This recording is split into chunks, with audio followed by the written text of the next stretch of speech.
Hey everybody, this is Gainer Milky, and this is the Conscious Success Plan where we're upskilling for life, which is love, identity, family, and enterprise. And today I'm going to talk about something that really cuts across all of these areas, and it's something that I'm very passionate about, and that is the intersection of humanity and technology. And I kind of do this in my Charisma Inc. business, where I work with tech companies and thought leaders and businesses. But I've recently become more interested and done some deeper work into the impact of technology on the development of children and also on the development and destruction of relationships. And my daughter is somebody who was not a big social media user and still isn't, and really neither am I, in terms of like posting and certainly not getting into arguments or anything like that. But it's very difficult to live in our society and not be kind of bombarded with a lot of the pictures and standards that these platforms are trying to put forth. And I had a recent conversation with my daughter's therapist, and I asked her, like, what does she recommend for people who are suffering negative impact from using social media? And she said that one of the things that they have found to be very effective is treating it like smoking and making people aware that these algorithms and platforms are built basically to sell you things and that it's a big commercial game.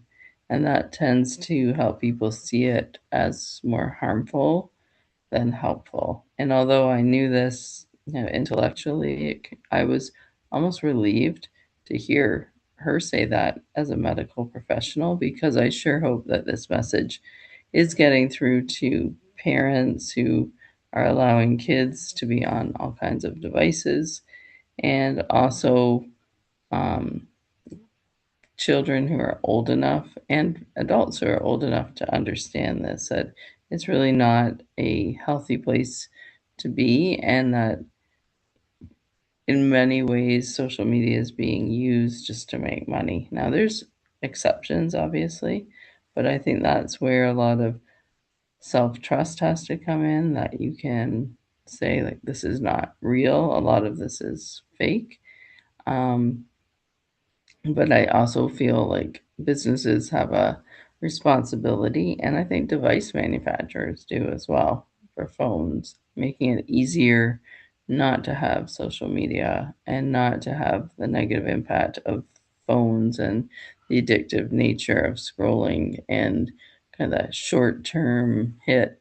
Um, at every turn when you're using these devices. So, one example that I think a lot of people aren't aware of is that you can set your phone to gray so that it's not like a casino. All the colors and lights and videos and things like that are a lot less attractive when everything's in black and white.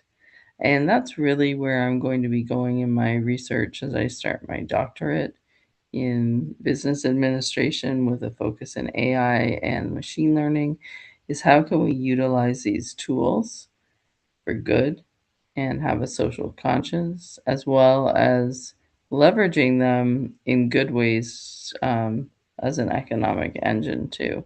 So it's just kind of a short video on thinking consciously about how you're using technology, and then how are things um, really impacting your life, from love and relationships with online dating, or people essentially having emotional affairs online or using AI as a substitute for relationships, your identity and how you feel and use social media and other forms of technology, and does that have a positive or a negative impact on your life, and your self esteem and self worth. And then your family. How are you allowing children or your own relationships to be interrupted or enhanced using technology. And then, of course, there's the economics and the e-commerce and everything else that goes along with that, the enterprise and our E. And how can we leverage technology to do better, but not develop it to be harmful?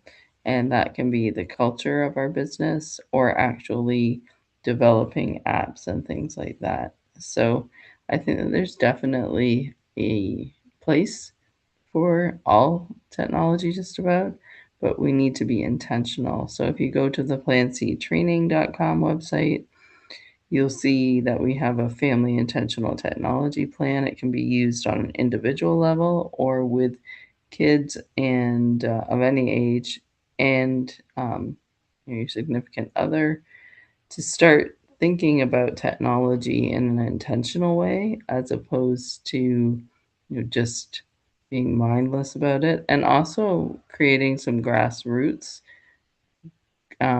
groups with your friends. And perhaps it's we when we go out to eat, we don't use our phones. We don't do all of our communicating through social apps. And with our kids, their peer group, it's going to have a huge impact on how much technology they use, when they use it, and what devices they have. So you can download that at planctraining.com. I also do workshops on this, and I can do them for free for schools, nonprofits, and I'd be happy to do that. So if you want to email me, Gaynor, Gaynor, at Charisma Inc. And Charisma is up at the top here. Inc. It's ink.com. And or message me here, and you can get a free webinar for your group on intentional technology. And you could even have one for your business. I'd be happy to do that too. So be mindful, be well, and be critical thinker and skeptical about what the tech companies who are developing AI, social media, and kind of non essential apps and software are doing, and use that to inform your usage and encourage others to do the same.